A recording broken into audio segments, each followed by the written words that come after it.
My name is Abigail Zoger. I teach biology in the life sciences department, and I know a bunch of you, but not others. And as you guys are aware, one of the key pieces of your education is trying to find internship opportunities.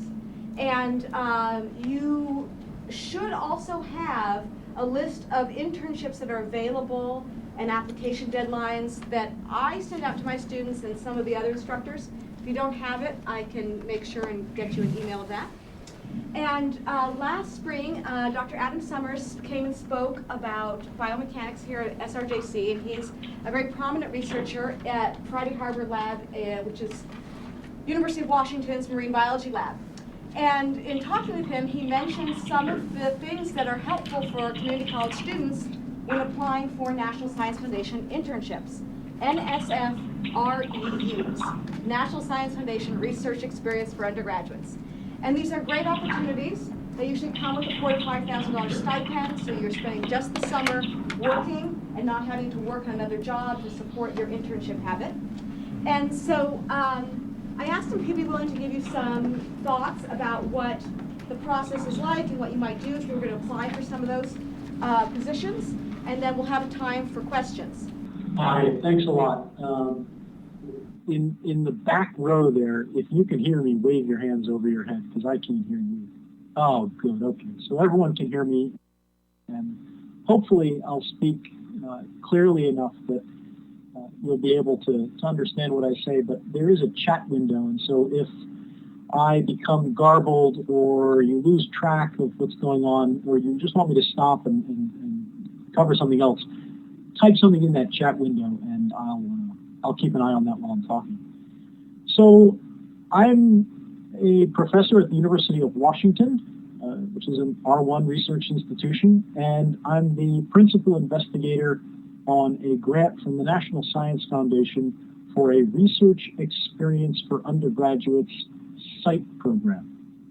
For many years, my research has been supported by the National Science Foundation, and as part of a typical NSF grant, a principal investigator can request one and sometimes even two NSF REU, Research Experience for Undergraduate Fellows, and that is not a site grant. That is instead a REU experience that's linked to a particular research project. And so I think it's in your best interest to know that both these things exist, because you, frankly, have a better chance of getting the ones that are not site-related, and I'll explain why. And you should know they exist because you're apt to run across them if you network pretty vigorously, especially in the Bay Area. So the site program is a general grant that allows me to bring between 10 and 18 undergraduates to Friday Harbor Labs for 8 weeks. In order to do that and provide a good, content-rich research experience, the first step is to recruit a diversity of mentors. The mentors in our program range from oceanographers to geographers to biologists and fisheries scientists. These researchers are each asked to develop a program in which they would mentor a single undergraduate. Our program is structured so that all of the undergraduates learn the nuts and bolts of becoming a scientist together without their mentor. So we have a general program that takes these students 1 day a week and turns them into scientists, teaches them how to write, teaches them how to apply for grants, teaches them how to apply for graduate school, teaches them about ethics in research and statistics and all of the trappings of being a scientist, including writing papers and making presentations. We take that burden off of the mentors and teach it in a group setting because we think it's best appreciated in a group setting. But research is inherently a one-on-one experience at the level of undergraduates. It's not something that you can get en masse. it does not matter how much money and time they throw at the process. If I were to ask all of you to engage in a research project, none of you would get any research done. I need to engage with each of you individually to get a research project done. And that's why these are sometimes called internships, because they are a sort of one-on-one, specific to a research project relationship. Very, very few junior college students ever apply for these opportunities. I think in part that is because junior college students aren't aware of them. I should say that over all of the NSF REU site programs, the typical student that is funded is a junior in college with 2 years of research experience. If all of you are typical junior college students, you can look at yourselves and go, there's not one of us here who is a junior with 2 years of research experience. That just doesn't happen. But part of any NSF grant is the concept of what's called broadening participation. And that means that there is incumbent on every NSF PI the imperative to make sure that they get representatives from a lot of different constituencies. It isn't possible to embrace diversity across all constituencies because there's too many axes for diversity. But one axis that NSF specifically asks about is what year class are your NSF fellows? And it is not in the program's best interest if every one of them is a junior. A junior is the oldest student that's eligible for an NSF research experience for undergraduates because you have to be in school after the fellowship ends. So college seniors are not eligible. As a first-year junior college student, you represent untapped diversity. And so you need to approach this with the idea that you're going to make it clear that you are the sort of rising star who can take advantage of this research opportunity while also bringing diversity to the program, a different point of view. In my experience in talking to junior college students, there are two broad groups. One of them is a group of people of mixed age who have recognized that there's an incredible financial leverage to be gained in starting your college career at a junior college. And those students often will embrace higher education harder than college freshmen at four-year institutions. Those students are at a huge advantage going into the application process for an REU because those are the students who are going to, in their first few months of undergrad, found potential research opportunities at the junior college.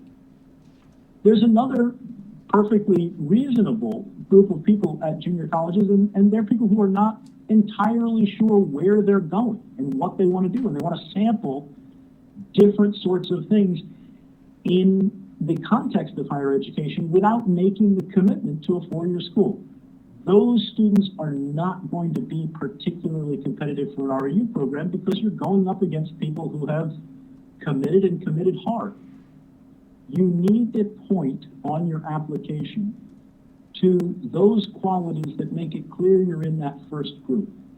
So every bit of research experience that you have should be front and center. Another thing that should be front and center, and you really can use the NSF buzzwords. If you want to go to the NSF website and look them up, go to NSF and search for either Criterion 2 or broader impacts. And there'll be a list of things, there are 5 things that qualify as broader impacts in a grant. It is, I think, good grantsmanship on your part in your application to explain how admitting you to the REU program increases the diversity of the REU program. Unlike the typical college junior, you have already displayed the qualities that make it clear that you will be a great candidate for the kind of money and time that's invested in an REU student, and that you are headed towards a career in the STEM fields. That's a powerful statement in an application. And you want to read through those broader impacts and see how it is that you really satisfy those requirements. You also really will benefit from having clear descriptions of the research enterprises you've worked in. So you may feel that some of them are completely trivial. I know many, many students who began their research career washing bottles. That's a pretty common thing in molecular biology. Hi, welcome to the lab. Here's a bunch of glassware that needs cleaning. That may seem like something that you should just gloss over or elide, and the truth is, it's not at all. It's an opportunity for you. It's an opportunity for you to explain the importance of the research that's being done in the lab, make it clear that you understand why you're washing bottles. You're washing bottles that were dirty because of some really cool experiment. And if you make it clear that although your role was menial, it was an important project and you understood where you sat in it, that's an important research statement. That wins. Now, in the context of a junior college, it isn't always easy to find real publishable NSF-supported research opportunities.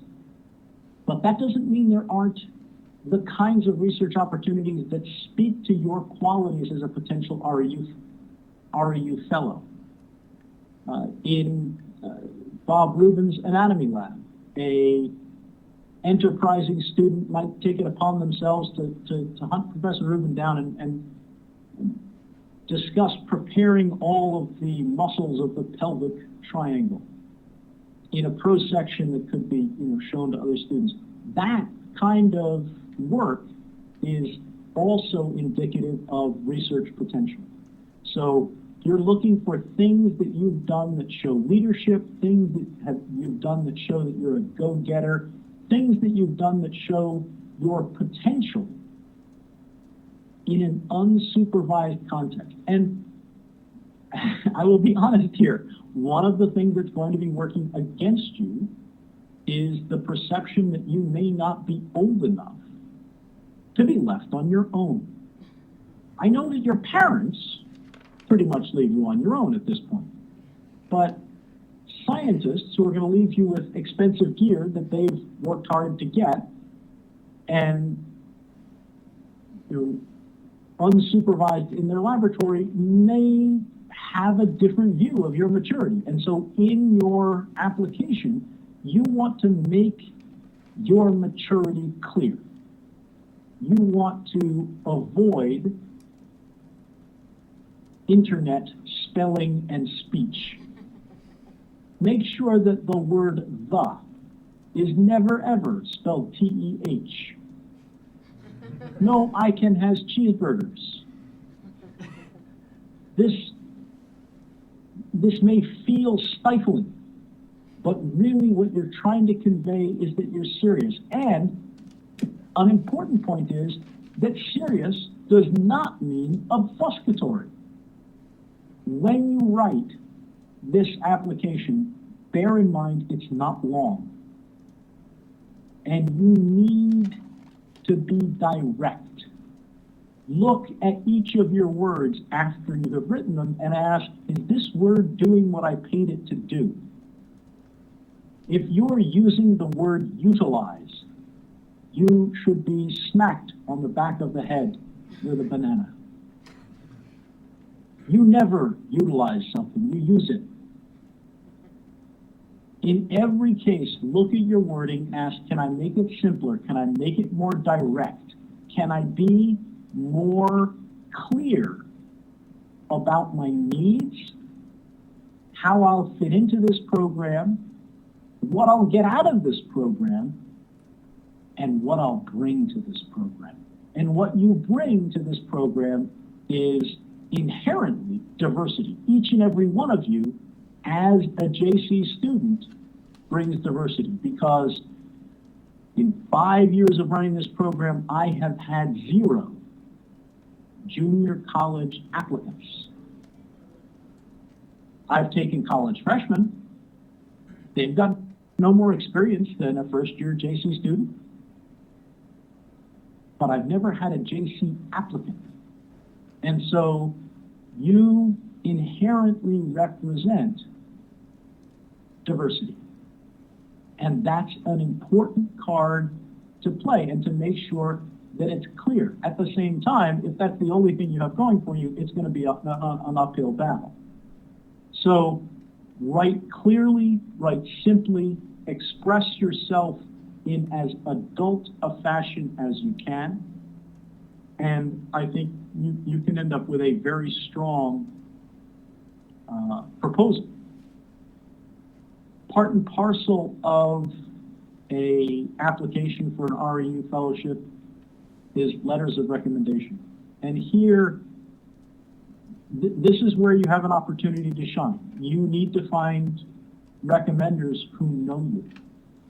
If you only have had an experience with this person in one class, it's unlikely that they know you well. You need people who know you and will advocate for you, because in this letter, they need to say what a rising star you are and how hugely you will benefit from the program and how the program will benefit from you by virtue of your many stellar qualities. It would then be good if they knew you well enough to list some of your stellar qualities. So that's the advice I have to give you about REU site programs. I'll tell you the benefits of them are myriad. I mean, in the REU site program, we pay your round trip transportation. We also will pay you a stipend, pay you your room and board, and take you off on various trips designed to increase your saleability as a potential grad student. So there's lots of good things about REU site programs. The REU independent fellowships, these are the ones that are attached to a grant, are all around you. There may not be any at Santa Rosa. I don't know. You need to find NSF grant holders. So anyone who has a National Science Foundation grant, and they can come to, there's no reason there might not be one at Santa Rosa. I just don't know if there are. Any NSF grantee can apply for these REU supplements, and they'll pay you about $6,000 over the summer to do a particular project. And the great thing about those is they're not necessarily something that the PI has even thought about applying for. So if you go to the NSF website and use the search function and find that just down the road is an NSF grant that sounds fabulous to you, well, Bodega Marine Lab, they've got some great grant that you just think is fabulous, you can email that PI and say, hi, I'm an undergraduate at Santa Rosa Junior College, and I see that you have a grant to do X. This is wonderful. I would love to spend some time helping you do X this summer. Is there any chance you have REU funding? Now, this puts you in a great position. It is not uncommon for people to send me emails saying, do you have a position in your lab this summer? It is rare that someone has actually figured out what I do and considered how they might get funding to come play with me. So by doing that, you've distinguished yourself from the herd, showed your maturity, and also shown your drive. So, this naturally selects against people who are too shy to apply for this sort of thing, but that's just sort of the way the system is designed. So I would definitely advocate considering finding some of these individual REU fellowships, but also go to the NSF website and look through. There are, I believe, just under 200 biology REU site programs around the country. So there are lots of them. There are lots of positions. They are very, very competitive. We get 450 applicants for initially 10 slots. We sometimes end up with as many as 18 slots. But they're incredibly competitive. You have ways to make yourself a competitive applicant, and you should take those. So that's pretty much the spiel I have, and so I was hoping that this might generate for you some questions, and so I'm happy to take some questions at this point. Great. Thank you so much, Adam. In order to get questions, you're going to have to turn on the audio. Yeah, so... or type them in. So what I'll do right now is I'll turn on our mic, and students, I think that the microphone's right over here to my right, and if you raise your hand and just speak from where you are, we'll see if Adam can hear you, and if not, we'll have you coming up here. But I'll start by asking some questions, if that's okay, if I can ask a question. And that is, Adam, when looking at an NSF grant holder and asking them if they'd be willing to look at a supplemental grant, is that the ROA, or is that what's the jargon for those supplemental grants? The supplement that your students are interested in is REU, Research Experience for Undergraduates. And that's fairly there are other research experiences, but these are not aimed at students at the JC or college level. They are research experiences for instructors there's actually a special program for research experiences for JC and RUI institution faculty. I think that's what you're thinking of with the ROA. Okay. There's also an RHSS, which is a research experience for REHSS, which is a research experience for high school students. And there's an RET program for K-12 teachers. So, the only one that's of interest to your students is the REU grant. And so that's what you want to refer to when you're emailing. Okay, great. So anybody have some questions? I know Earl, you had a few questions. You want to just start? He's out in the front right here, so we know he should be able to be heard. Okay. Hi. And everybody introduce yourself when you speak.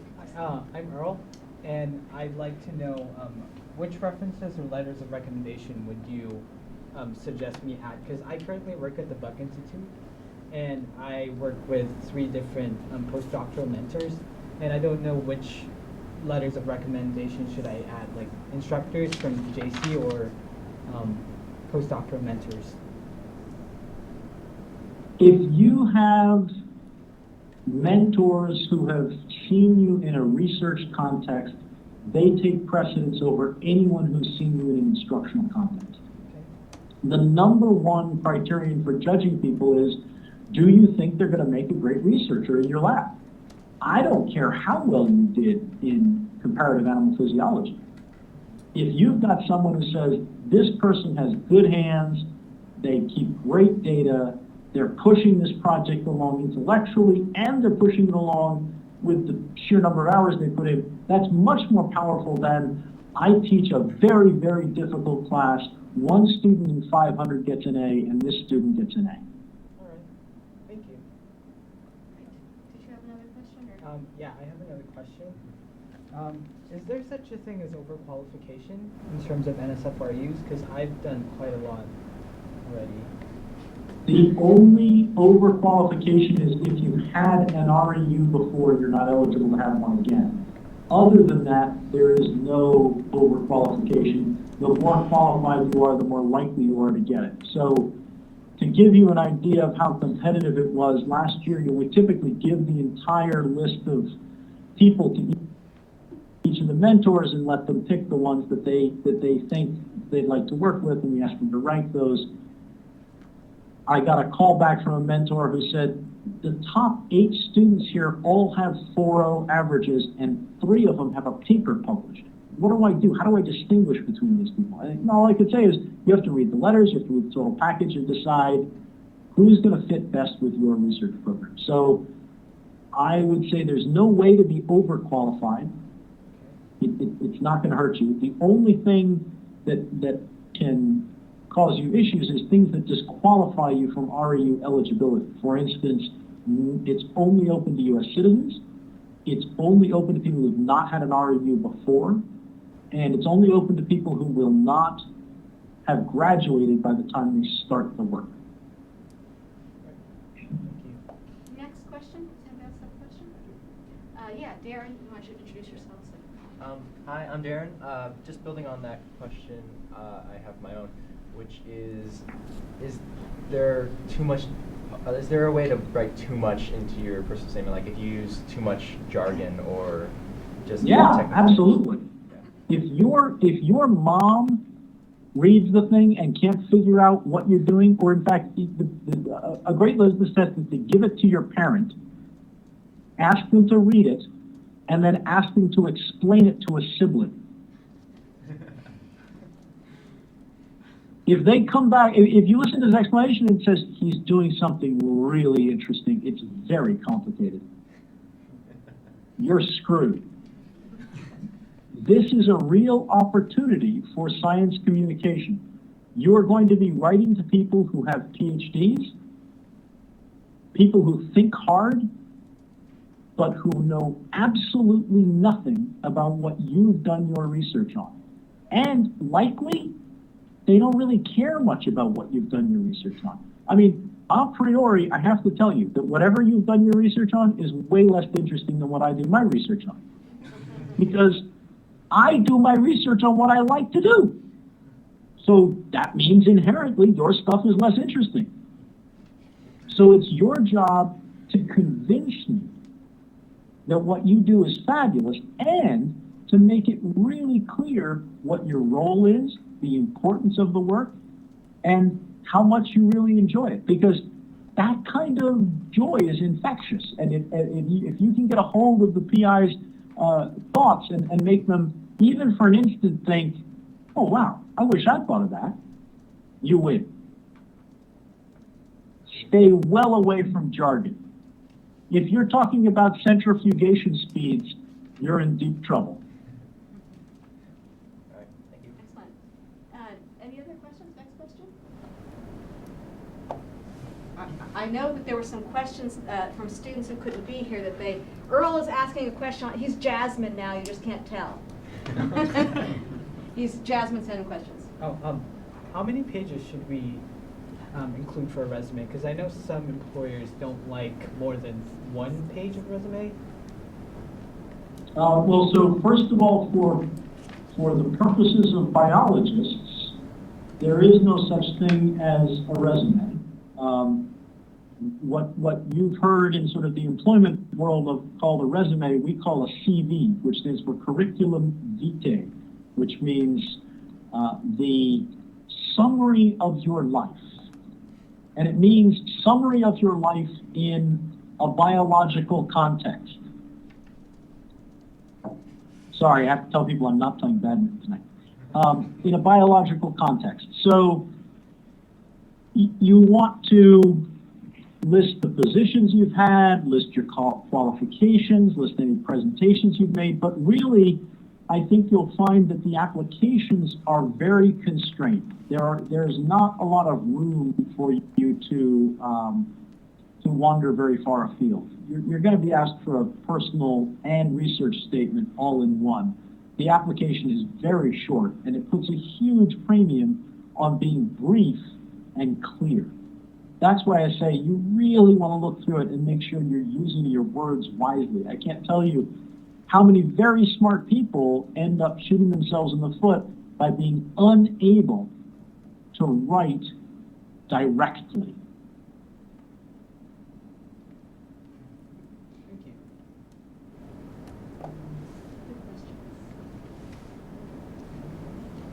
Other questions?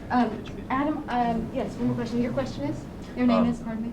I'm Jason, and I'm curious as to how exactly what our mentor our mentors will expect of us, considering that we have essentially no experience in their field or in their area of research? That's a fair question. Most mentors in REU site programs are not looking for people who know any techniques that have anything to do with what they're doing. And that's because, in general, the techniques are pretty specific to a project. Part of what they're going to teach you is the techniques you need to use. So, as an example, in Petra Ditska's lab here at the Friday Harbor Labs, her students worked on the distribution of sticky fish in the intertidal. They went out into the intertidal and mapped the locations. None of them came knowing anything about that. That's part of what the PI is going to teach to you. That's part of the mentoring that goes on. It's not going to be a huge advantage that you know how to pipette or that you know how to use a flow cytometer. All of these things are sort of bookkeeping and relatively easy to teach. What's important is to make it clear that you're the sort of person that it's worth investing in. And so if you learn some of these techniques, it's fine to make it clear that you've learned them, because that tells the PI that you're able to learn techniques. So, you know, that's an important quality to have. But I wouldn't worry at all about whether you know the techniques you're supposed to use in the program. You'll learn those. Thank you.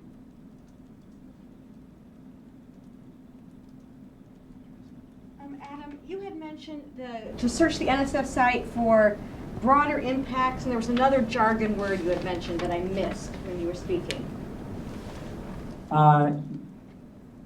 All NSF grants are judged by two criteria. Yeah.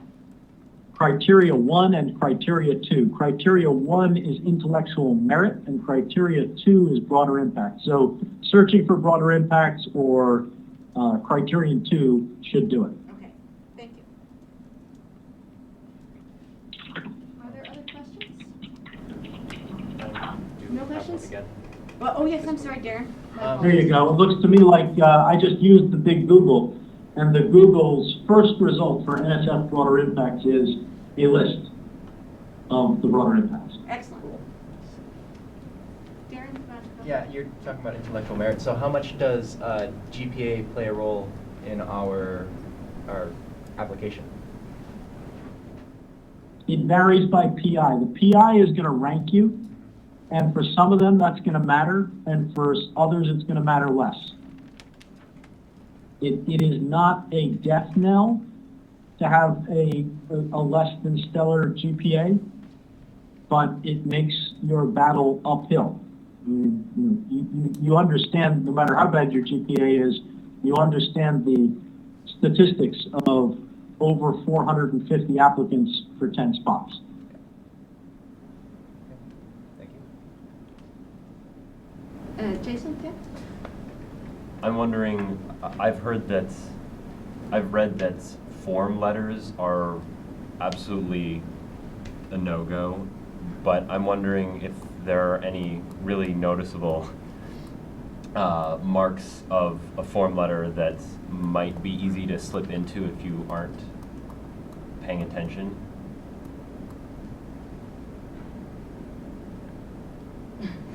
Did that make any sense? You mean sort of accidentally writing insert your name here in the Yeah. middle of your letter?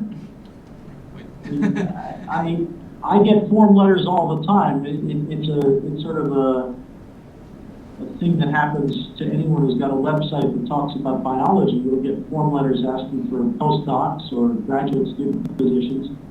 And they're all obviously form letters because they aren't written specifically to me. You write your application to the person who's doing the research that you want to do. There's no way that that can appear to be a form letter unless it is a form letter. I mean, I don't see how you could accidentally make it look like a form letter. Okay, thank you. I mean, I guess I should say, if you're, and I really do think you should apply for more than one of these to, up your odds. I'd apply for lots of them. I would not try to use one application for a lot of them. I would sit there And as painful as this is, I would delete the booger and write it again. Thank you. Well, it looks like that might be all the questions. I'm not sure. Yes? No? Going, gone? Adam, thank you so much. This was No worries. informative, and we hope to send a few maybe junior college applications your way this year. Maybe you can. Fabulous. But it'll be I in look the forward to seeing 450 it. file. All right, take care. Thank you. Thank you so You much. too. Thank you. Good luck, Adam. Take care.